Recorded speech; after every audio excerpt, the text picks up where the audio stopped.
ಪ್ರಿಯ ವಿದ್ಯಾರ್ಥಿನಿಯರೇ ನಮಸ್ಕಾರ. ಈಗಾಗಲೇ ತಮಗೆ ನಾನು ನಿಮ್ಮ ತರಗತಿಯ ತ್ರಿಪದಿ ಪದ್ಯವನ್ನು ವಾಚನ ಮಾಡಿದ್ದೇನೆ ಮತ್ತು ಅದರ ಸಾರಾಂಶವನ್ನು ಕೂಡ ತಿಳಿಸಿದ್ದೇನೆ. ಆ ಸಂಬಂಧವಾಗಿ ಹಲವಾರು ತರಗತಿಗಳನ್ನು ತೆಗೆದುಕೊಂಡಿದ್ದೇನೆ. ಪ್ರಸ್ತುತ ಈ ಸಂಚಿಕೆಯಲ್ಲಿ ನಿಮ್ಮ ಪಠ್ಯವಸ್ತುವಾದ ಗದ್ಯ ಭಾಗ, ಅದರಲ್ಲೂ ಪ್ರಬಂಧ ಮಾದರಿಯ ಪಠ್ಯ, ಅದರಲ್ಲೂ ಮೊದಲನೇ ಪ್ರಬಂಧ ಮಾದರಿಯ ಪಠ್ಯವಾದಂತಹ ನಾಗೇಶ್ ಹೆಗಡೆಯವರು ರಚಿಸಿರ್ತಕ್ಕಂತಹ ಬರೆದಿರ್ತಕ್ಕಂತಹ ಪಶ್ಚಿಮ ಘಟ್ಟಗಳ ಪತನ ಈ ಪಠ್ಯವಸ್ತುವಾಗಿ ನಿಮ್ಮೊಂದಿಗೆ ಚರ್ಚಿಸಲಿದ್ದೇನೆ. ನಾನು ಈಗಾಗಲೇ ತರಗತಿಯಲ್ಲಿ ನಿಮಗೆ ಹೇಳಿದ್ದೀನಿ, ಇದು ನಾನ್ ಡೀಟೇಲ್ಡ್ ಟೆಸ್ಟ್, ಅಂದರೆ ವಿವರಣಾತ್ಮಕವಾಗಿ ತಿಳಿಸ್ತಕ್ಕಂತಹ ವಿಚಾರ ಆಗಿರೋದರಿಂದ ಪದ್ಯ ಮಾದರಿಯಲ್ಲಿ ಪ್ರತಿಯೊಂದು ಸಾಲಿನ ಮೀನಿಂಗನ್ನು ಹೇಳಲಿಕ್ಕೆ ಆಗೋದಿಲ್ಲ, ಹೇಳಲು ಕೂಡದು. ಕಾರಣ ಏಕೆಂದರೆ ಇದು ನಾನ್ ಡೀಟೇಲ್ಡ್ ಟೆಸ್ಟ್. ಇದು ಸುಲಭ ಗ್ರಾಹ್ಯವಾಗತಕ್ಕಂತಹ ವಿಚಾರ. ನೀವು ಓದಿದಾಗ ನಿಮಗೆ ಸುಲಭವಾಗಿ ಗ್ರಹಿಸಲು ಸಾಧ್ಯವಾದಂತಹ ಪಠ್ಯ ಆಗಿರೋದ್ರಿಂದ ನಿಮಗೆ ಸಾರಾಂಶದ ರೂಪದಲ್ಲಿ ಇದನ್ನು ವಿವರಿಸಲು ಬಯಸುತ್ತೇನೆ. ಆ ನಿಟ್ಟಿನಲ್ಲಿ ಈ ಪಠ್ಯ ಭಾಗದಲ್ಲಿ ಬರ್ತಕ್ಕಂತಹ ಪ್ರಮುಖ 2 ಪ್ರಶ್ನೆಗಳಿಗೆ ಉತ್ತರವನ್ನು ಈ ಧ್ವನಿಸುರುಳಿಯಲ್ಲಿ ನಿಮಗೆ ಕಳಿಸಲು ಬಯಸುತ್ತೇನೆ, ಅರ್ಥಾತ್ ತಲುಪಿಸಲು ಬಯಸುತ್ತೇನೆ. ಏನು 2 ಪ್ರಮುಖ ಪ್ರಶ್ನೆಗಳು ಅಂತಂದರೆ, ಈ ಪ್ರಮುಖ 2 ಪ್ರಶ್ನೆಗಳಿಗೆ 10 ಮಾರ್ಕ್ಸ್ ಅಂತೂ ನಿಗದಿಯಾಗಿರ್ತವೆ. ಕೇಳಲೇಬಹುದಾದಂತಹ ಸಂಭಾವನೀಯ ಪ್ರಶ್ನೆ ಆಗಿರುತ್ತದೆ, ಕೇಳ್ತಾರೆ. ಯಾವುದು ಅಂತ ಅನ್ನೋದಾದರೆ, ಪಶ್ಚಿಮ ಘಟ್ಟಗಳ ಪತನಕ್ಕೆ ಕಾರಣಗಳು ಒಂದು, ಅಥವಾ ಅದಾದರೂ ಕೇಳಬಹುದು, ಅಥವಾ ಪಶ್ಚಿಮ ಘಟ್ಟಗಳ ಪತನದಿಂದಾದ ಪರಿಣಾಮಗಳು. ಇವೆರಡರಲ್ಲಿ ಒಂದು ಕಡ್ಡಾಯವಾಗಿ ನಿಮಗಿದ್ದೇ ಇರುತ್ತೆ. ಆ ದೃಷ್ಟಿಯಿಂದ ನಿಮ್ಮನ್ನು ದೃಷ್ಟಿಕೋನದಲ್ಲಿಟ್ಕೊಂಡು ನಿಮಗಿರುವ ಸವಾಲನ್ನು ನಾನು ಮನಗಂಡು ನಿಮಗಿರೋ ತಾಂತ್ರಿಕ ತೊಂದರೆಯನ್ನು ಅರ್ಥ ಮಾಡಿಕೊಂಡು, ಯಾಕೆಂದರೆ ನೆಟ್ವರ್ಕ್ ಸಿಗೋಲ್ಲ, ನಾನು ಹೇಳೋ ಸಂದರ್ಭದಲ್ಲಿ ಆನ್ಲೈನ್ ಕ್ಲಾಸ್ ತಗೊಳ್ಳೋ ಸಂದರ್ಭದಲ್ಲಿ ಕೇಳಿಸದೇ ಇರ್ಬೋದು. ಇದನ್ನು ಗಮನದಲ್ಲಿಟ್ಕೊಂಡು ನಾನು ನಿಮಗೆ ಸ್ವತಃ ಪ್ರಿಪೇರ್ ಮಾಡಿ ಪಶ್ಚಿಮ ಘಟ್ಟಗಳ ಪತನಕ್ಕೆ ಇರತಕ್ಕಂಥ ಕಾರಣಗಳು ಮತ್ತು ಪಶ್ಚಿಮ ಘಟ್ಟಗಳ ಪತನದಿಂದಾದಂಥ ಪರಿಣಾಮಗಳು, ಇವುಗಳ ಕುರಿತು ಪಾಯಿಂಟ್ ವೈಸ್ ನಿಮಗೆ ವಿವರಿಸಲು ಹೇಳ್ತೀನಿ. ನೀವು ಅದೇ ರೀತಿ ಕೇಳಿಸ್ಕೊಂಡು ಬರ್ಕೊಂಡು ಒಂದು ನೋಟ್ ಮಾಡಿ ಇಟ್ಕೊಳ್ಳೋದ್ರಿಂದ ನಿಮ್ಮ ಪರೀಕ್ಷೆಗೆ ತುಂಬ ಸಹಾಯ ಆಗುತ್ತೆ. ಈ ಪಾಠವನ್ನು ನೀವು ಓದಿದಾಗ ಮತ್ತು ನಾನು ಬೋಧಿಸಿದಾಗ ಈ ಪಶ್ಚಿಮ ಘಟ್ಟಗಳ ಪತನಕ್ಕೆ ಕಾರಣ ಏನು ಅಂತ ಕ್ವಶನ್ ಬಂದರೆ ಪೀಠಿಕೆ ರೂಪದಲ್ಲಿ ನೀವೇ ಬರೀಬೋದು. ಅದಕ್ಕೋಸ್ಕರ ಪೀಠಿಕೆ ಮತ್ತು ಉಪಸಂಹಾರ ನಾನು ಏನು ಹೇಳೋದಿಲ್ಲ, ನೇರವಾಗಿ ಅದಕ್ಕೆ ಇರ್ತಕ್ಕಂಥ ಕಾರಣಗಳೇನು ಮತ್ತು ಪಶ್ಚಿಮ ಘಟ್ಟಗಳ ಪತನದಿಂದ ಆದ ಪರಿಣಾಮ ಏನಾಗಿದೆ ಅನ್ನೋದರ ಕುರಿತು ಚರ್ಚೆ ಮಾಡ್ತೀನಿ. ಸೊ ಈಗ ನಿಮಗೆ ಸ್ಪಷ್ಟ ಆಯಿತು ಅಂತ ಅನಿಸುತ್ತೆ ನಾನು ಹೇಳೋ ವಿಚಾರ. ಆ ನಿಟ್ಟಿನಲ್ಲಿ ಮೊದಲಿಗೆ ಪಶ್ಚಿಮ ಘಟ್ಟಗಳ ಪತನಕ್ಕೆ ಇರ್ತಕ್ಕಂಥ ಕಾರಣಗಳು ನೋಡಿಬಿಡೋಣ. ಪಾಯಿಂಟ್ ವೈಸ್ ಹೇಳ್ತೀನಿ. ಯಾಕೆ ಅಂತಂದರೆ ನಿಮಗೆ ಇದನ್ನು ಕೇಳಿಸ್ಕೊಂಡು ಸುಲಭವಾಗಿ ನೀವು ನೋಟ್ ಮಾಡ್ಕೊಳ್ಳಲಿಕ್ಕೆ ಈಸಿ ಆಗುತ್ತೆ ಅನ್ನೋ ಒಂದು ದೃಷ್ಟಿಯಿಂದ. ನಂಬರ್ 1, ಏರುತ್ತಿರುವ ಜನಸಂಖ್ಯೆಯಿಂದಾಗಿ ಕೃಷಿ ಭೂಮಿಯ ವಿಸ್ತರಣೆಗೆಂದು ರೈತರು ಪಶ್ಚಿಮ ಘಟ್ಟಗಳ ಅರಣ್ಯ ಕಡಿದು ಅತಿಕ್ರಮವಾಗಿ ಸಾಗುವಳಿ ಆರಂಭಿಸಿದ್ದು, ಇದು ಮೊದಲನೇ ಕಾರಣ. ಇನ್ನು 2ನೇ ಕಾರಣ ಹೇಳೋದಾದರೆ, ಅರಣ್ಯ ಹುಟ್ಟುವಳಿಗಳಾದ ಮೆಣಸು, ದಾಲ್ಚಿನ್ನೆ, ಜೇನು, ಭತ್ತ, ಧೂಪ, ದಂತ, ರಾಳ, ಬಗಿನೆ, ಬಿದಿರುಗಳಿಗೆ ಬೇಡಿಕೆ ಹೆಚ್ಚಾಗಿ ಹಣದ ಆಸೆಗೆ ಕಾಡು ದೋಚುವವರ ಸಂಖ್ಯೆ ದ್ವಿಗುಣವಾಗಿತು. ಇದರಿಂದಾಗಿ ಪಶ್ಚಿಮ ಘಟ್ಟಗಳು ಪತನಕ್ಕೆ ಕಾರಣ ಆಗ್ತಾ ಇದ್ದಾವೆ. ಈ ಕಾರಣಗಳಿಂದ. ಇನ್ನು ಮೂರನೇ ಕಾರಣ ಹೇಳೋದಾದರೆ, ದೇಶದ ಅಭಿವೃದ್ಧಿಗೆಂದು ಉದ್ದಿಮೆಗಳನ್ನು ಸ್ಥಾಪಿಸಿ ಖನಿಜ ವಿದ್ಯುತ್ತಿಗೆಂದು ಸರ್ಕಾರವೇ ಪಶ್ಚಿಮ ಘಟ್ಟಗಳಿಗೆ ಲಗ್ಗೆ ಹಾಕಿವೆ. ಅಂದರೆ ಈ ಮೂರನೇ ಕಾರಣದಲ್ಲಿ ಸರ್ಕಾರನೇ ಪಶ್ಚಿಮ ಘಟ್ಟಗಳ ಪತನಕ್ಕೆ ಕಾರಣ ಆಗಿದೆ ಅನ್ನೋದನ್ನು ಲೇಖಕರು ಹೇಳ್ತಾ ಇದ್ದಾರೆ. ಅಂದರೆ ವಿದ್ಯುತ್ ನಿರ್ಮಾಣಕ್ಕಾಗಿ, ಖನಿಜ ಉತ್ಪತ್ತಿಗೋಸ್ಕರ ಪಶ್ಚಿಮ ಘಟ್ಟಗಳನ್ನು ಸರ್ಕಾರವೇ ಬಳಸ್ತಾ ಇದೆ. ನೋಡಿ, ನಮ್ಮಲ್ಲೊಂದು ಗಾದೆ ಇದೆ, ಬೇಲಿನೇ ಎದ್ದು ಹೊಲ ಮೇಯ್ದರೆ ಯಾರಿಗೆ ದೂರೋದು ಅಂತ. ಅಂದರೆ ಆ ಪಶ್ಚಿಮ ಘಟ್ಟಗಳನ್ನು ಪೋಷಣೆ ಮಾಡಬೇಕಾದ ಸರ್ಕಾರವೇ ಪಶ್ಚಿಮ ಘಟ್ಟಗಳ ಪತನಕ್ಕೆ ಕಾರಣ ಆಗ್ತಾ ಇದೆ ಅಂತ ಅರ್ಥ. ಇರಲಿ. ಇನ್ನು ನಾಲ್ಕನೇ ಕಾರಣ ನಿಮಗೆ ಹೇಳೋದಾದರೆ ಸರ್ಕಾರ ದೋಚುವುದಷ್ಟೇ ಅಲ್ಲದೆ ದೋಚಲು ಸಿದ್ಧರಾದ ಖಾಸಗಿ ಉದ್ದಿಮೆದಾರರನ್ನು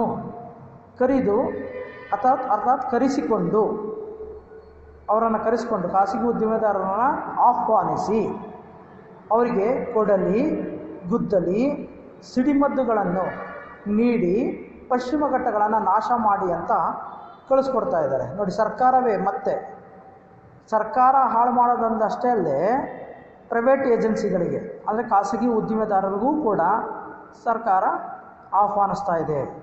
ಇದು ನಾಲ್ಕನೇ ಪ್ರಮುಖ ಕಾರಣ. ಇನ್ನು ಐದನೇ ಕಾರಣ ಹೇಳೋದಾದರೆ, ಇವುಗಳಿಂದ ಪಶ್ಚಿಮ ಘಟ್ಟಗಳು ತತ್ತರಿಸಿವೆ, ನೋಡುತ್ತಾ ನಿರ್ನಾಮವಾಗುತ್ತಿವೆ. ನಿರ್ಮಾಣ ಅಲ್ಲ, ನಿರ್ನಾಮ. ಪ್ಲೀಸ್ ಕ್ಲೀನಾಗಿ ಅರ್ಥ ಮಾಡ್ಕೊಳ್ಳಿ. ನಿರ್ನಾಮಕ್ಕೂ ನಿರ್ಮಾಣಕ್ಕೂ ವ್ಯತ್ಯಾಸ ಇದೆ. ನಿರ್ಮಾಣ ಅಂದರೆ ಕಟ್ಟೋದು, ನಿರ್ನಾಮ ಅಂದರೆ ನಾಶ ಮಾಡೋದು. ಸೊ ಇದು ಐದನೇ ಕಾರಣ. I will repeat again. Fifth reason, ಇವುಗಳಿಂದ ಪಶ್ಚಿಮ ಘಟ್ಟಗಳು ತತ್ತರಿಸುತ್ತಿವೆ, ನೋಡುತ್ತಾ ನಿರ್ನಾಮವಾಗುತ್ತಿವೆ. ಇನ್ನು ಆರನೇ ಕಾರಣ ಹೇಳೋದಾದರೆ, ನಾವು ಒಂದು ಕಾಲ್ಪನಿಕ ವಿಮಾನವನ್ನು ಹತ್ತಿ ಪಶ್ಚಿಮ ಘಟ್ಟಗಳ ಸಿಂಹಾವಲೋಕನವನ್ನು ಮಾಡಿದರೆ, ಅಂದರೆ ಪಶ್ಚಿಮ ಘಟ್ಟಗಳನ್ನು ವಿಮಾನದ ಮೂಲಕ ವಿಹರಿಸಿ ನೋಡಿದರೆ ಸಾವಿರಾರು ಬುಲ್ಡೋಜರ್ಗಳು ಅಲ್ಲಲ್ಲಿ ಅರಣ್ಯ ನೆಲಸಮ ಮಾಡುತ್ತಿರುವ ದೃಶ್ಯ ನಮ್ಮ ಕಣ್ಣಿಗೆ ಬೀಳುತ್ತದೆ. ಕನಿಷ್ಠ 5-6 ಸಾವಿರ ಸರ್ಕಾರಿ ಕೂಲಿ ಆಳುಗಳು ಗರಗಸ ಹಿಡಿದು ಹೆಮ್ಮರಗಳನ್ನು ಉರುಳಿಸುತ್ತಿರುವುದನ್ನು ಗಮನಿಸಬಹುದು. ನೋಡಿ, ಆರನೇ ಕಾರಣ. I will repeat again. ಏನು ಹೇಳ್ತಾ ಇದ್ದಾರೆ ಲೇಖಕರು ಅಂದರೆ, ನಾವು ಒಂದು ಕಾಲ್ಪನಿಕ ವಿಮಾನವನ್ನು ಏರಿ ಪಶ್ಚಿಮ ಘಟ್ಟಗಳ ಸಿಂಹಾವಲೋಕನ ಮಾಡಿದರೆ ಸಾವಿರಾರು ಬುಲ್ಡೋಜರ್ಗಳು ಅಲ್ಲಿ ಅರಣ್ಯ ನೆಲಸಮ ಮಾಡುತ್ತಿರುವ ದೃಶ್ಯ ಗೋಚರವಾಗುತ್ತದೆ. ಅಷ್ಟೇ ಅಲ್ಲ, ಕನಿಷ್ಠ 5-6 ಸಾವಿರ ಸರ್ಕಾರಿ ಕೂಲಿ ಆಳುಗಳು ಗರಗಸ ಹಿಡಿದು ಹೆಮ್ಮರಗಳನ್ನು ಉರುಳಿಸುತ್ತಿರುವುದನ್ನು ಗಮನಿಸಬಹುದು. ಇದು ಆರನೇ ಕಾರಣ. ಇನ್ನು ಏಳನೇ ಕಾರಣ, ಫ್ಲೈವುಡ್, ರೇಯಾನ್, ಕಾಗದ, ಕಡ್ಡಿಪೆಟ್ಟಿಗೆ ಕಾರ್ಖಾನೆಗಳಿಗಾಗಿ ಮರ ಕಡಿಯುವುದನ್ನು ಗಮನಿಸಬಹುದು. ಪಶ್ಚಿಮ ಘಟ್ಟಗಳ ಮರವನ್ನು ಯಾವ ಕಾರಣಕ್ಕಾಗಿ ಕಡಿತಾ ಇದ್ದಾರೆ ಅಂತಂದರೆ, ಇಲ್ಲಿ ಹೇಳ್ತಾರೆ ನೋಡಿ, ಫ್ಲೈವುಡ್, ರೇಯಾನ್, ಕಾಗದ, ಕಡ್ಡಿಪೆಟ್ಟಿಗೆ ಮತ್ತು ಕಾರ್ಖಾನೆಗಳಿಗಾಗಿ ಮರಗಳನ್ನು ಕಡಿಯುವುದನ್ನು ಲಕ್ಷಿಸಬಹುದು. ಇನ್ನು 8ನೇ ಕಾರಣ ಹೇಳಿದರೆ, ಗಣಿಗಾರಿಕೆ, ಆಣೆಕಟ್ಟು, ರಸ್ತೆ ನಿರ್ಮಾಣ, ಪುನರ್ವಸತಿ, ವಿದ್ಯುತ್ ತಂತಿ, ಕಟ್ಟಡ ನಿರ್ಮಾಣದ ಕಾಮಗಾರಿಗೆ ಈ ಪಶ್ಚಿಮ ಘಟ್ಟಗಳನ್ನು ನಾಶಪಡಿಸುತ್ತಿದ್ದಾರೆ. ನೋಡಿ ಯಾವ್ಯಾವ ಕಾರಣಕ್ಕೆ ಮತ್ತೆ ಪಶ್ಚಿಮ ಘಟ್ಟಗಳನ್ನು ನಾಶಪಡಿಸ್ತಾ ಇದ್ದಾರೆ ಅಂದರೆ, ಯಾವ ಕಾರಣಕ್ಕಾಗಿ ಪಶ್ಚಿಮ ಘಟ್ಟಗಳು ಪತನ ಆಗ್ತಾ ಇದ್ದಾವೆ ಅಂದರೆ, ಗಣಿಗಾರಿಕೆಗೆ,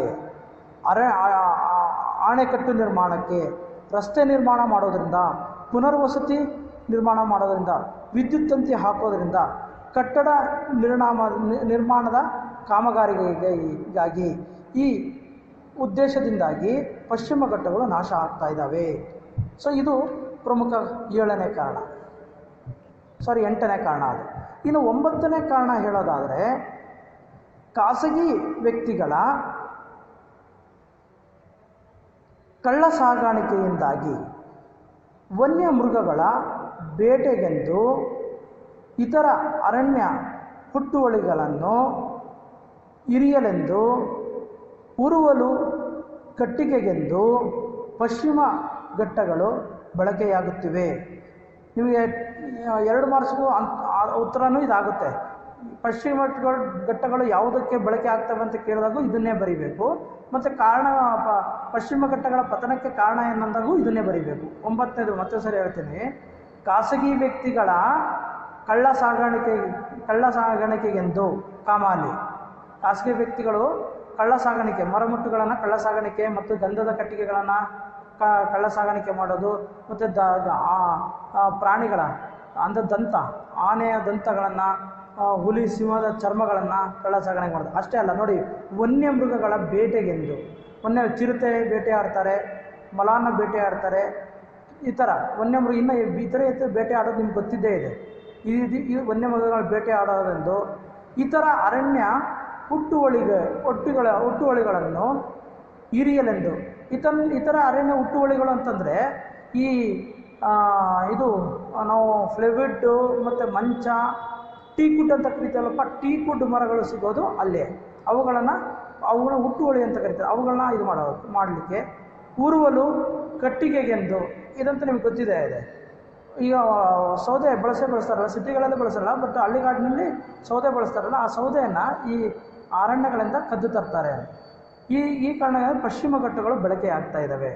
ಇನ್ನು 10ನೇ ಹೇಳೋದಾದರೆ, ಎಲ್ಲರಿಗೂ ಬೇಕಾದ ಈ ಜಂಗಲ್ ಪಟ್ಟಿ ಅಂದರೆ ಕಾಡಿನ ದಾರಿ ಅಂತ. ಜಂಗಲ್ ಪಟ್ಟಿ ಎಷ್ಟಿದೆ ಅಂದರೆ 13,000 ಚದುರ ಕಿಲೋಮೀಟರ್ ವ್ಯಾಪ್ತಿಯನ್ನು ಹೊಂದಿದ್ದು, 13,000 ಕಿಲೋಮೀಟರ್ ಚದುರ ಕಿಲೋಮೀಟರ್ ವ್ಯಾಪ್ತಿಯನ್ನು ಹೊಂದಿದ್ದು, ಹೊಸದಾಗಿ ಸಸಿಗಳನ್ನು ನೆಡುತ್ತಿರುವ ಒಬ್ಬ ವ್ಯಕ್ತಿಯನ್ನೂ ಇಲ್ಲಿ ಗಮನಿಸಲಾಗದು. ನೋಡಿ, ಇದು ಬಹುಮುಖ್ಯವಾದಂಥ. ಅರಣ್ಯವನ್ನು ನಾಶ ಮಾಡ್ತಾ ಇದ್ದಾರೆ ನಿಜ, ಆದರೆ ಈ 13,000 ಚದುರ ಕಿಲೋಮೀಟರ್ ವ್ಯಾಪ್ತಿಯನ್ನು ಹೊಂದಿರತಕ್ಕಂಥ ಈ ಪಶ್ಚಿಮ ಘಟ್ಟಗಳಲ್ಲಿ ಹೊಸದಾಗಿ ಸಸಿಗಳನ್ನು ನೆಡ್ತಕ್ಕಂಥ ಒಬ್ಬ ವ್ಯಕ್ತಿಯನ್ನು ಇಲ್ಲಿ ನಾವು ನೋಡೋಕ್ಕೆ ಸಾಧ್ಯನೇ ಇಲ್ಲ ಅನ್ನೋ ಮಾತನ್ನು ತುಂಬ ವಿಷಾದಪೂರ್ವಕವಾಗಿ ಲೇಖಕರು ಹೇಳ್ತಾರೆ. ಇದು 10ನೇ ಕಾರಣ. ಇನ್ನು 11ನೇ ಕಾರಣ ಹೇಳಿದ್ರೆ, ಕಳೆದ 25 ವರ್ಷಗಳಿಂದ ಸರ್ಕಾರದ ಹಸ್ತಕ್ಷೇಪದಿಂದಲೇ ಕರ್ನಾಟಕವು ಒಂದರ ಸಹ್ಯಾದ್ರಿ ಶ್ರೇಣಿಯಲ್ಲಿ ನಿರ್ನಾಮವಾದ ಅರಣ್ಯ ಸಂಖ್ಯೆ ಹೀಗಿದೆ. ನೋಡಿ, ಅವರು ಪಟ್ಟಿ ಕೊಡ್ತಾರೆ. ಸರ್ಕಾರದ ಹಸ್ತಕ್ಷೇಪದಿಂದಲೇ ನಮ್ಮ ಕರ್ನಾಟಕದ ಸಹ್ಯಾದ್ರಿ ಬೆಟ್ಟ, ನೀವು ಕೇಳಿದಿರಲ್ಲ, ಸಹ್ಯಾದ್ರಿ ಬೆಟ್ಟಗಳಲ್ಲಿ ಅರಣ್ಯಗಳ ನಿರ್ನಾಮವಾದ ಸಂಖ್ಯೆ ಹೀಗಿದೆ. ಅವರೊಂದು ಫಿಗರ್ ಕೊಡ್ತಾ ಇದ್ದಾರೆ, ಸಂಖ್ಯೆಯನ್ನು ಕೊಡ್ತಾ ಇದ್ದಾರೆ. ಆ ಫಿಗರನ್ನು ಗಮನಿಸಿ ನೋಡಿ, ಯಾವುದಕ್ಕೆ ಸಹ್ಯಾದ್ರಿ ಬೆಟ್ಟ ನಾಶ ಆಗಿದೆ ಅಂತ. ನೀರಿನಲ್ಲಿ ಮುಳುಗಿಸಿದ್ದು, ಅಂದರೆ ನೀರಿಗೋಸ್ಕರ ಈಗ ಏನೋ ಅಣೆಕಟ್ಟೆ ಕಟ್ತೀವಿ ಅಂತೇಳಿ ಹೇಳಿ ಆ ನೀರನ್ನು ಸರಾಗವಾಗಿ ಪ್ರಕೃತಿದತ್ತವಾಗಿ ಹರಿತಕ್ಕಂಥ ನೀರನ್ನು ಇವರು ಅಣೆಕಟ್ಟು ಕಟ್ಟುವ ಸಂದರ್ಭದಲ್ಲಿ ಏನಾಗ್ತದೆ, ಆ ನೀರಿನಲ್ಲಿ ಹಲವಾರು ಮರಗಳು ಮುಳುಗಿ ಹೋಗ್ಬಿಡ್ತವೆ. ಆ ಮುಳುಗೋಗಿದ್ದ ಮರಗಳ ಸಂಖ್ಯೆ ಎಷ್ಟು ಅಂದರೆ 35,840 ಲೆಕ್ಕ ಹಾಕಿ. 35,840 ಯಾವುದಿದು? ನೀರಿನಲ್ಲಿ ಮುಳುಗಿಸಿದ್ದರ ಸಂಖ್ಯೆ ಇದು. 35,840 ಮರಗಳು ನೀರಿನಲ್ಲಿ ಮುಳುಗಿ ಹೋಗಿದ್ದಾವೆ. ಅಷ್ಟೇ ಅಲ್ಲ, ಗಣಿಗಾರಿಕೆಗೆ ನಾಶವಾಗಿದ್ದು ಎಷ್ಟು ಅಂತಂದರೆ 2,676 ನೋಡಿ, ಗಣಿಗಾರಿಕೆಗೆ ನಾಶವಾದ ಕಾಡಿನ ಸಂಖ್ಯೆ ನಾಶವಾಗಿದ್ದು 2676. ಇನ್ನು ಪುನರ್ವಸತಿಗೆಂದು ನೆಲಸಮವಾಗಿದ್ದು, ಪುನರ್ವಸತಿ ನೆಲಸಮವಾಗಿದ್ದರ ಸಂಖ್ಯೆ ಎಷ್ಟು ಅಂತಂದರೆ 25,820. 25,820 ಪುನರ್ವಸತಿಗಂತೆ ನೆಲಸಮವಾಗಿದೆ. ನೆಕ್ಸ್ಟು ಕಾಳಿ ಯೋಜನೆ ಅಂದರೆ ಕಾಳಿ ನದಿ ಯೋಜನೆ. ಕಾಳಿ ನದಿ ಯೋಜನೆ ಇದು ದಾಂಡೇಲಿ, ಕಾರವಾರ ಜಿಲ್ಲೆಯ ದಾಂಡೇಲಿಯಲ್ಲಿ ಬರುತ್ತದೆ. ಈ ದಾಂಡೇಲಿಯಲ್ಲಿ ಕಾಳಿ ನದಿ ಯೋಜನೆ ಶುರು ಮಾಡಿದರು. ಈ ಕಾಳಿ ನದಿ ಯೋಜನೆಗೋಸ್ಕರ ಬಲಿಯಾಗಿದ್ದು, ಪಶ್ಚಿಮ ಘಟ್ಟಗಳು ಬಲಿಯಾಗಿದ್ದರ ಸಂಖ್ಯೆ ಎಷ್ಟು ಅಂತಂದರೆ 12,500. 12,500 ಕಾಳಿ ಯೋಜನೆಯ ನಿರ್ಮಾಣಕ್ಕೋಸ್ಕರ ಬಲಿಯಾಯಿತು. ನೆಕ್ಸ್ಟ್ ಚಕ್ರ ಯೋಜನೆಗೆ ಬಲಿಯಾಗಿದ್ದು, ಚಕ್ರ ಅನ್ನೋದು ಇದು ಕೂಡ ಒಂದು ನದಿ. ಚಕ್ರ ಯೋಜನೆಗೆ ಬಲಿಯಾಗಿದ್ದು ಎಷ್ಟು ಅಂತಂದರೆ 2,600 ಚದುರ ಮೈಲಿ ಚಕ್ರ ಯೋಜನೆಗೆ ಬಲಿಯಾಗಿದೆ. ನೆಕ್ಸ್ಟು ವರಾಹ ಯೋಜನೆಗೆ ಬಲಿಯಾಗಿದ್ದು ಎಷ್ಟು ಅಂತಂದರೆ 18,634. ಇದು ಶಿವಮೊಗ್ಗದಲ್ಲಿ ಬರುತ್ತೆ. ವರಾಹ ಯೋಜನೆಗೆ ಬಲಿಯಾಗಿದ್ದು ಎಷ್ಟು ಅಂದರೆ 18,634. ಇನ್ನು ಗಂಗಾವತಿ ತಾಲೂಕಿನ ನಿರ್ಮಾಣ ಗಂಗಾವತಿ ತಾಲೂಕಿನ ಒಂದು ಹೊಸದಾಗಿ ತಾಲೂಕನ್ನೇ ನಿರ್ಮಾಣ ಮಾಡಿದ್ರು ಗಂಗಾವತಿ ಅಂತ. ಆ ಗಂಗಾವತಿ ಎಲ್ಲಿ ಬರುತ್ತೆ ಅಂದರೆ ಕೊಪ್ಪಳ ಜಿಲ್ಲೆಯ ಗಂಗಾವತಿ. ಇದು it is very known for ಅಕ್ಕಿ ಪಾರ್ಕ್ಗೆ ಫೇಮಸ್ ಆದಂತಹ ಪ್ಲೇಸ್. ಅಕ್ಕಿ ನಾವು ತಿಂತೀವಲ್ಲಪ್ಪ, ಅನ್ನ ತಿನ್ನಬೇಕಾದ್ರೆ ಭತ್ತ ಯಥೇಚ್ಛವಾಗಿ ಬೆಳೀತಕ್ಕಂತಹ ಪ್ರದೇಶ. ಅದಕ್ಕೆ ಸರ್ಕಾರ ಒಂದು ಪಾರ್ಕೇ ರೆಡಿ ಮಾಡಿದ್ದಾರೆ. ನಿಮಗೆ ಜನರಲ್ ನಾಲೆಜ್ಗೋಸ್ಕರ ಬರುತ್ತೆ. ಕರ್ನಾಟಕದಲ್ಲಿ ಅಕ್ಕಿ ಪಾರ್ಕ್ ಎಲ್ಲಿದೆ ಅಂತ ಕೇಳಿದರೆ ಗಂಗಾವತಿ ಅಂತ ಹೇಳಬೇಕು. ಸೊ ಹಾಗಾಗಿ ಗಂಗಾವತಿ ತಾಲೂಕಿನ ನಿರ್ಮಾಣಕ್ಕೆ ಎಷ್ಟು ಚದರ ಕಿಲೋಮೀಟರ್ ಅರಣ್ಯ ನಾಶ ಆಯಿತು ಅಂದರೆ 10,739. ನೋಡಿ, ರಸ್ತೆ ಅಷ್ಟೇ ಅಲ್ಲದೆ ಪಟ್ಟಣ ವಿದ್ಯುತ್ ತಂತಿಗೆ ಬಲಿಯಾಗಿದ್ದು ಎಷ್ಟು ಅಂತಂದರೆ, ಇವುಗಳ ನಿರ್ಮಾಣಕ್ಕೆ ಬಲಿಯಾಗಿದ್ದು ಎಷ್ಟು ಅಂದರೆ 10,401. ಯಾವುದಕ್ಕೆ 10,401 ಯಾವುದಕ್ಕೆ ಬಳಕೆ ಆಯಿತು ಅಂದರೆ ರಸ್ತೆ ನಿರ್ಮಾಣಕ್ಕೆ, ಪಟ್ಟಣ ನಿರ್ಮಾಣ ಮಾಡೋದಕ್ಕೆ, ವಿದ್ಯುತ್ ತಂತಿಗಳನ್ನು ಹಾಕಲಿಕ್ಕೆ. ಸೊ ಇವುಗಳನ್ನು ಬಳಸಲಾಯಿತು 10,401. ಇನ್ನು ಕೃಷಿಗೆ ಕೃಷಿಗೋಸ್ಕರ ಅಂದರೆ ಕೃಷಿ ಮಾಡಲು ಭೂಮಿಯನ್ನು ಪರಿವರ್ತಿಸಲಾಯಿತು. ಕೃಷಿ ಭೂಮಿ ಅಂತೇಳಿ ಅರಣ್ಯ ಭೂಮಿಯನ್ನು ಕೃಷಿ ಭೂಮಿಯಾಗಿ ಪರಿವರ್ತನೆ ಮಾಡಲಾಯಿತು. ಅದಕ್ಕೆಷ್ಟು ಅಂತಂದರೆ 67,217. ನೋಡಿ, 67,217 ಯಾವುದಕ್ಕೆ ಬಳಕೆ ಆಯಿತು ಅಂದರೆ ಕೃಷಿಗೆ ಪರಿವರ್ತನೆ ಮಾಡಲು. ಅರಣ್ಯ ಭೂಮಿಯನ್ನು ಕೃಷಿ ಪರಿವರ್ತನೆ ಮಾಡಿದ್ದು 67,217. ಹೀಗೆ ಒಟ್ಟು ಬಲಿಯಾಗಿದ್ದು ಎಷ್ಟಂದರೆ ಅದು ಸಂಖ್ಯೆ ಕೊಡ್ತಾರೆ. ಹೀಗೆ ಒಟ್ಟು 22,22,722 ಹೆಕ್ಟೇರ್ ಅರಣ್ಯ ನಾಶವಾಗಿದೆ. ನೋಡಿ, ನಮ್ಮ ನಾಗೇಶ್ ಹೆಗಡೆಯವರು ಕೊಡ್ತಕ್ಕಂಥ ವಿವರಣೆ ಇದು. ಸೊ ಎಷ್ಟು ಬಲಿ ಆಯಿತು ಅಂದರೆ, for your kind information, 2,22,722 hectare ಅರಣ್ಯ ನಾಶವಾಯಿತು. ನಾನು 22 ಲಕ್ಷ ಅಂತಂದರೆ 2,22,722 ಹೆಕ್ಟೇರ್ ಅರಣ್ಯ ಏನಾಯಿತು, ನಾಶವಾಗಿದೆ. ಸೊ ಈ ಮೇಲಿನ ಎಲ್ಲ ಕಾರಣಗಳಿಂದಾಗಿ ಪಶ್ಚಿಮ ಘಟ್ಟಗಳ ಪತನ ಆಗ್ತಾ ಇದೆ. ಈ ಎಲ್ಲ ನಾಶಗಳಿಂದಾಗಿ ಸಹ್ಯಾದ್ರಿ ಸಹನೆ ಕಳೆದುಕೊಂಡಿದೆ. ಈ ಎಲ್ಲ ಕಾರಣಗಳಿಂದಾಗಿ ಸಹ್ಯಾದ್ರಿ ಏನಾಗಿದೆ, ಸಹನೆ ಕಳೆದುಕೊಂಡಿದೆ. ಸಹ್ಯಾದ್ರಿ ಬೆಟ್ಟ ತನ್ನ ತಾಳ್ಮೆಯನ್ನು ಕಳೆದುಕೊಂಡಿದೆ. ಸಹಸ್ರಾರು ವರ್ಷಗಳಿಂದ ಜೀವಕೋಟಿಗಳಿಗೆ ಆಶ್ರಯ ನೀಡಿದ ಈ ಪರ್ವತಗಳು, ಸಹಸ್ರಾರು ವರ್ಷಗಳಿಂದ ಜೀವಕೋಟಿಗೆ ಆಶ್ರಯ ಆಗಿರ್ತಕ್ಕಂಥ ಈ ಪರ್ವತಗಳು ಅಂದರೆ ಸಹ್ಯಾದ್ರಿ ಪರ್ವತಗಳು ಇಂದು ಏನಾಗಿದ್ದಾವೆ ಅಂದರೆ ಇಂದು ಅಸಹ್ಯ ಪರ್ವತಗಳಾಗಿವೆ. ನೋಡಿ ಪ್ರಾಸ ಹೇಗಿದೆ, ಇದು ನಾನು ಕ್ರಿಯೇಷನ್ ಮಾಡಿದ್ದು. ಸಹಸ್ರಾರು ವರ್ಷಗಳಿಂದ ವನ್ಯಜೀವಿಗಳಿಗೆ ಆಶ್ರಯ ತಾಣವಾಗಿರ್ತಕ್ಕಂಥ ಸಹ್ಯ ಪರ್ವತಗಳು ಇಂದು ಏನಾಗಿದ್ದಾವೆ, ಅಸಹ್ಯ ಪರ್ವತಗಳಾಗಿವೆ, ಅಸಹ್ಯ ಶ್ರೇಣಿಗಳಾಗಿವೆ. ಸೊ ಇಷ್ಟು ಏನು ಅಂತಂದರೆ ಪಶ್ಚಿಮ ಘಟ್ಟಗಳ ಪತನಕ್ಕೆ ಇರತಕ್ಕಂತಹ ಕಾರಣಗಳು.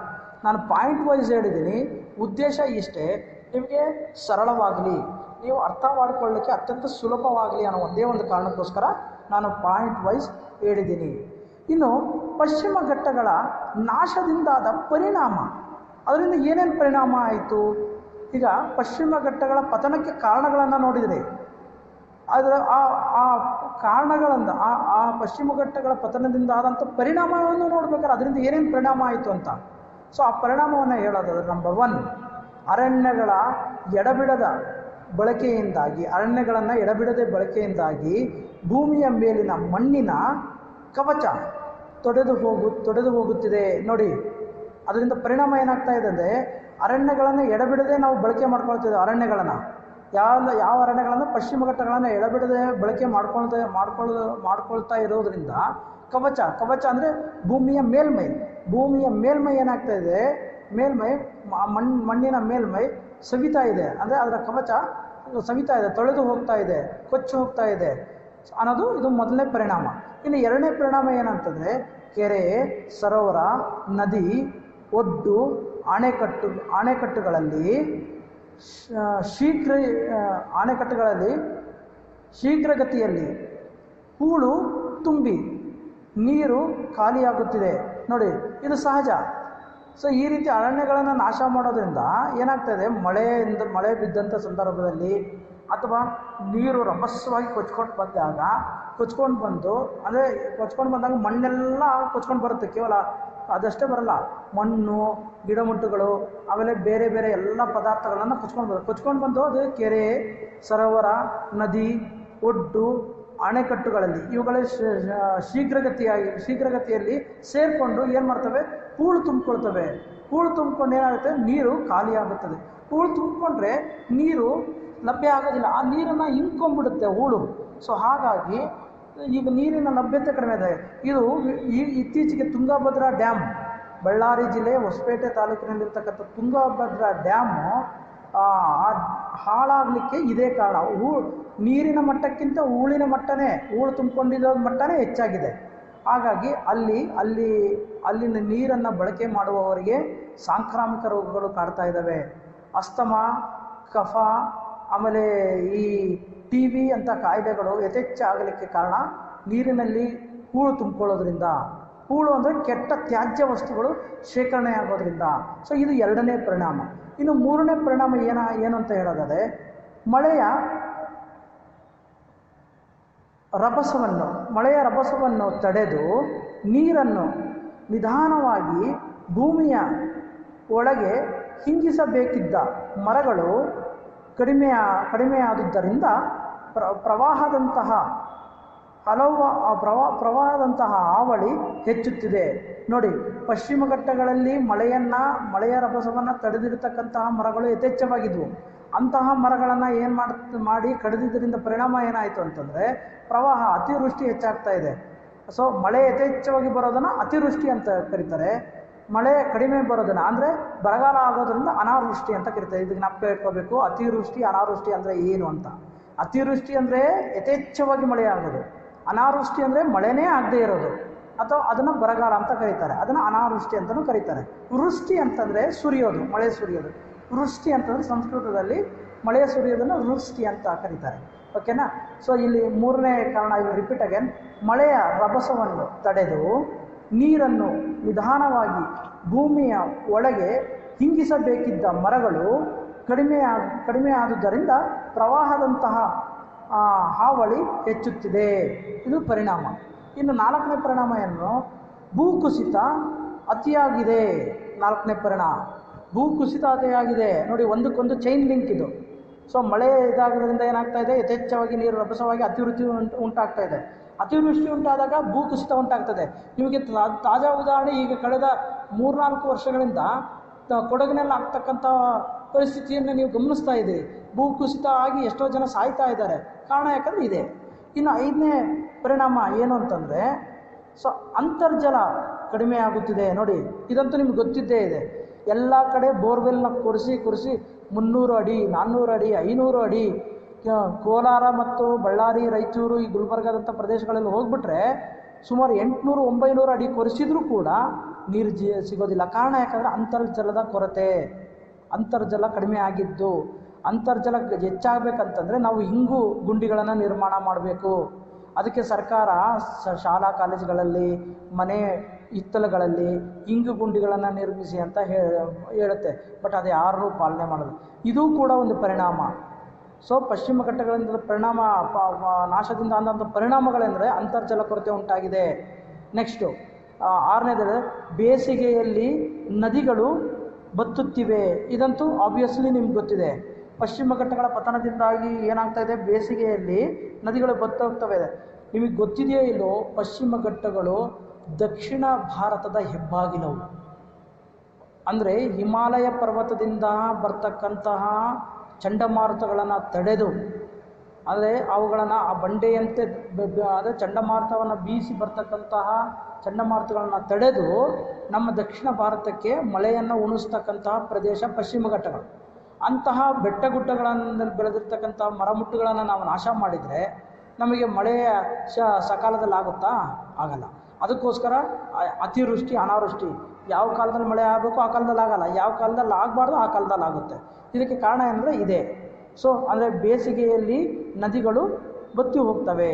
ನೆಕ್ಸ್ಟ್ ಇನ್ನು 7ನೇ ಪರಿಣಾಮ, ವನ್ಯಮೃಗಗಳ ಆಶ್ರಯ ತಪ್ಪಿ ಹೋಗಿ ಅವುಗಳು ಹೊಲಗದ್ದೆಗಳಿಗೆ ದಾಳಿ ಆರಂಭಿಸಿವೆ. ನೋಡಿ, ಇದು 7ನೇ ಕಾರಣ. ಇದಂತೂ ನಿಮ್ಗೆ ಗೊತ್ತಿದೆ ಇದೆ. ವನ್ಯಗಳ ಪಶ್ಚಿಮ ಘಟ್ಟಗಳು ಅಥವಾ ಕಾಡುಗಳು ಇರೋದು ವನ್ಯಮೃಗಗಳ ಆಶ್ರಯ ತಾಣ. ಅವುಗಳು ತಂಗಲಿಕ್ಕೆ, ಅವುಗಳು ವಾಸ ಮಾಡಲಿಕ್ಕೆ ಇರ್ತಕ್ಕಂಥ ಪ್ರದೇಶ ಅದು. ಈ ಪಶ್ಚಿಮ ಘಟ್ಟಗಳ ಅರಣ್ಯಗಳನ್ನು ನಾವು ನಾಶ ಮಾಡಿಬಿಟ್ರೆ ಆ ವನ್ಯಮೃಗಗಳು ಎಲ್ಲಿರಬೇಕು? ಅದಕ್ಕೆ ಅವು ಅಲ್ಲಿ ಇರಲು ಯೋಗ್ಯವಾದಂಥ ಸ್ಥಳ ಇಲ್ಲ ಅಂತ ಗುರುತಾಗಿ, ಮತ್ತು ಮೇಲಾಗಿ ಅಲ್ಲಿ ಆಹಾರ ಸಿಗಲ್ಲ ಅಂತ ಗೊತ್ತಾದ ತಕ್ಷಣ ಅವು ಊರೊಳಗೆ ಅಂದರೆ ಹೊಲಗದ್ದೆಗಳನ್ನು ನುಗ್ತವೆ. ಇದಕ್ಕೆ ತಾಜಾ ಉದಾಹರಣೆ ಅಂದರೆ ನಿಮಗೆ HD ಕೋಟೆ, ಹಾಸನ ಜಿಲ್ಲೆ ಅರ್ಕಲಗೂಡು, ಆಮೇಲೆ ಶಿಕಾರಿಕೊಪ್ಪ, ಈ ಪ್ರದೇಶಗಳಲ್ಲಿ ಹೋದರೆ ನಿಮಗೆ ಗೊತ್ತಾಗುತ್ತೆ. ಅರಣ್ಯಗಳಲ್ಲಿ ಅಂದರೆ ಅರಣ್ಯಗಳಿಂದ ಬಂದಂತಹ ವನ್ಯಜೀವಿಗಳು ನಾಡಿಗೆ ಬರ್ತಾ ಇದ್ದಾವೆ. ಮೈಸೂರಿಗೂ ಬಂದಿದೆಯಪ್ಪ ಆನೆ, ಅದು ನಿಮಗೆ ಜ್ಞಾಪಕ ಇರಬೇಕು. ಇನ್ನು 7ನೇ ಕಾರಣ, ಎಲ್ಲೋ ಮೂಲೆಯಲ್ಲಿ ಹುಟ್ಟಿ ಯಾರಿಗೂ ಗೊತ್ತಿಲ್ಲದಂತೆ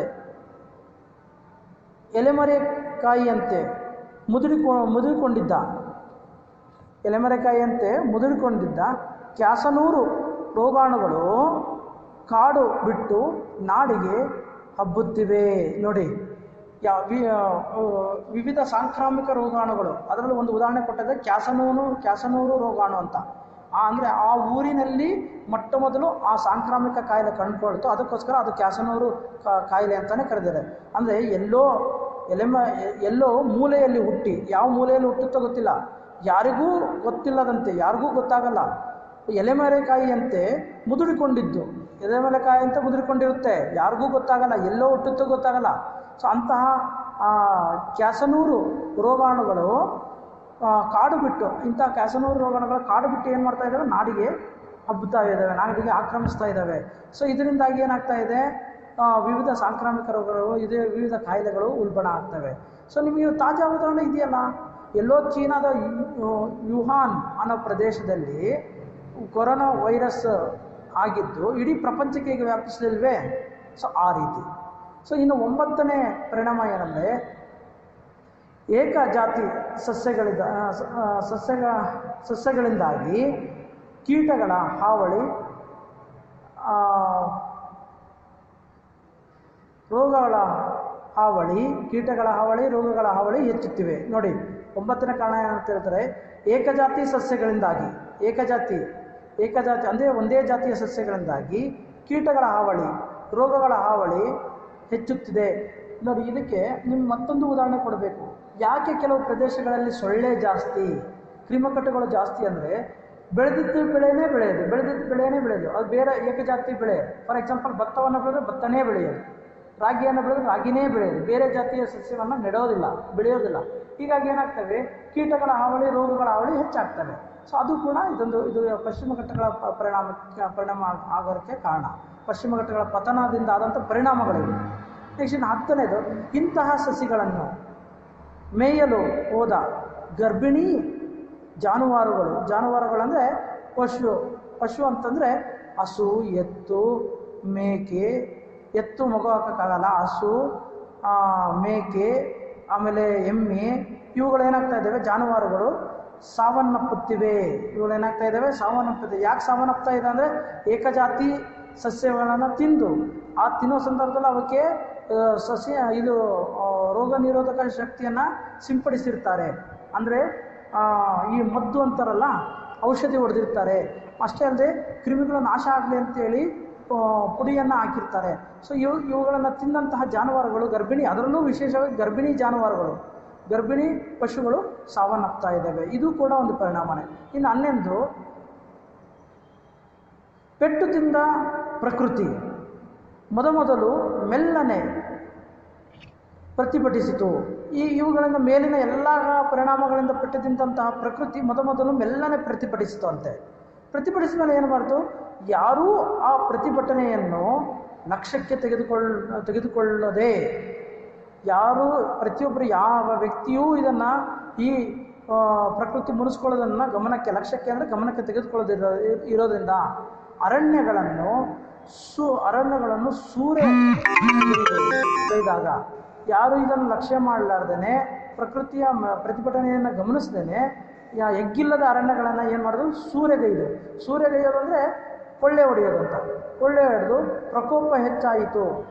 ಇದರಿಂದ ಈ ಎಗ್ಗಿಲ್ಲದ ಅರಣ್ಯಗಳನ್ನು ಕೊಳ್ಳೆ ಹೊಡೆಯೋದ್ರಿಂದ ಏನಾಯಿತು, ಪ್ರಕೋಪ ಅಂದರೆ ಅತಿವೃಷ್ಟಿ, ಅನಾವೃಷ್ಟಿ ಹೆಚ್ಚಾಯಿತು ಅಂತ.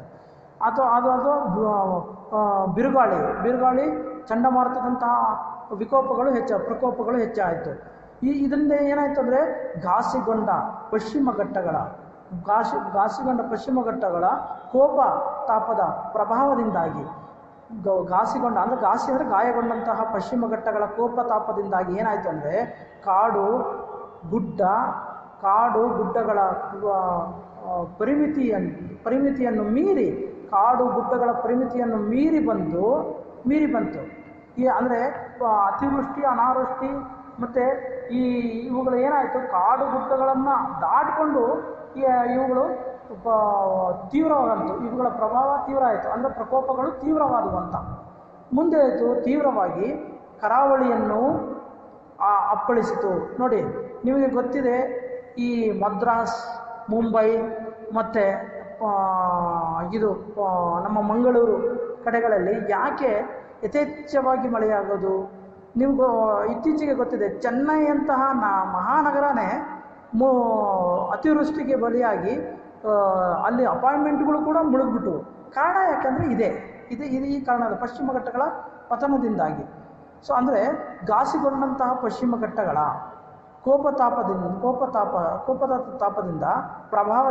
ಕೋಪತಾಪಗಳ ಪ್ರಭಾವದಿಂದಾಗಿ ಗುಡ್ಡಗಳ ಪರಿಮಿತಿಯನ್ನು ಮೀರಿ ಬಂತು. ಏನು ಮಾಡ್ತು, ಕರಾವಳಿಯನ್ನು ಅಪ್ಪಳಿಸಿತು. ದಂಡೆಯನ್ನು ಅಪ್ಪಳಿಸಿತು.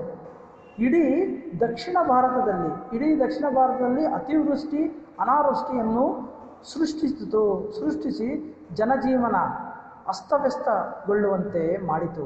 ಇದು ನಿಜನೇ ಅಲ್ವಾ? ಇಡೀ ದಕ್ಷಿಣ ಭಾರತ ಅಂದರೆ ಜ್ಞಾಪಕ ಇಟ್ಕೊಳ್ಳಿ. ದಕ್ಷಿಣ ಭಾರತ ಅಂದರೆ ಯಾವ ರಾಜ್ಯಗಳು ದಕ್ಷಿಣ ಭಾರತಕ್ಕೆ ಬರ್ತಾವೆ ಅಂದರೆ, ಮೊಟ್ಟ ಮೊದಲು ಬರೋದು Kerala, next Tamil Nadu, next Andhra Pradesh, next Karnataka, ಅದಾದಮೇಲೆ ಗೋವಾ. ಪಂಚರಾಜ್ಯಗಳು ಕೇರಳ, ತಮಿಳುನಾಡು, ಆಂಧ್ರ ಪ್ರದೇಶ, ಕರ್ನಾಟಕ, ಗೋವಾ. ಇವುಗಳನ್ನು ಪಂಚರಾಜ್ಯಗಳು ಅಂತಲೂ ಕರೀತಾರೆ, ಮತ್ತು ದ್ರಾವಿಡ ರಾಜ್ಯಗಳು ಅಂತಲೂ ಕರೀತಾರೆ, ಮತ್ತು ದಕ್ಷಿಣ ಭಾರತ ಅಂತಲೂ ಕರೀತಾರೆ. ಸೊ ಈ ರೀತಿಯಾಗಿ ನಿಮಗೆ ಇತ್ತೀಚೆಗೆ ಗೊತ್ತು, ಕೇರಳದಲ್ಲಿ ಆದಂಥ ಅನಾಹುತ ಗೊತ್ತಲ್ವಾ? ಆ ಅನಾಹುತಕ್ಕೂ ಇದೇ ಕಾರಣ. ಅತಿವೃಷ್ಟಿ, ಅನಾವೃಷ್ಟಿ ಉಂಟಾಯಿತು. ಕೇರಳದಲ್ಲಿ ಯಥೇಚ್ಛವಾಗಿ ಅತಿವೃಷ್ಟಿ ಉಂಟಾಯಿತು. ಅದರಿಂದ ಜನಜೀವನ ಅಸ್ತವ್ಯಸ್ತಗೊಳ್ತಾ ಇಲ್ವಾ? ಸೊ ಇವೆಲ್ಲ ಕಾರಣ ಏನಂದರೆ ಪಶ್ಚಿಮ ಘಟ್ಟಗಳ ಪತನದಿಂದ ಆದಂಥ ಪರಿಣಾಮಗಳು. ಇವು ಪಶ್ಚಿಮ ಘಟ್ಟ ಪತನ ಆ ಪಶ್ಚಿಮ ಘಟ್ಟಗಳನ್ನು ನಾಶ ಮಾಡಿದ್ವಲ್ಲ, ಆ ನಾಶದಿಂದಾದಂಥ ಪರಿಣಾಮಗಳು ಇವು. ಕಾರಣ ಪಶ್ಚಿಮ ಘಟ್ಟಗಳ ಪತನದಿಂದಾದಂತಹ ಪರಿಣಾಮಗಳು. ಸೊ ಇಷ್ಟು ನೀವು ಜ್ಞಾಪಕ ಇಟ್ಕೊಂಡು ಕೀನೋಟ್ ಮಾಡಿಕೊಂಡು ಬರೆದಿಟ್ಕೊಂಡ್ರೆ ನೀವು ಯಶಸ್ವಿಯಾಗಿ ಪರೀಕ್ಷೆಯನ್ನು ಎದುರಿಸ್ಬೋದು ಅಂತ ನಾನು ಹೇಳ್ತಾ ಇದ್ದೀನಿ.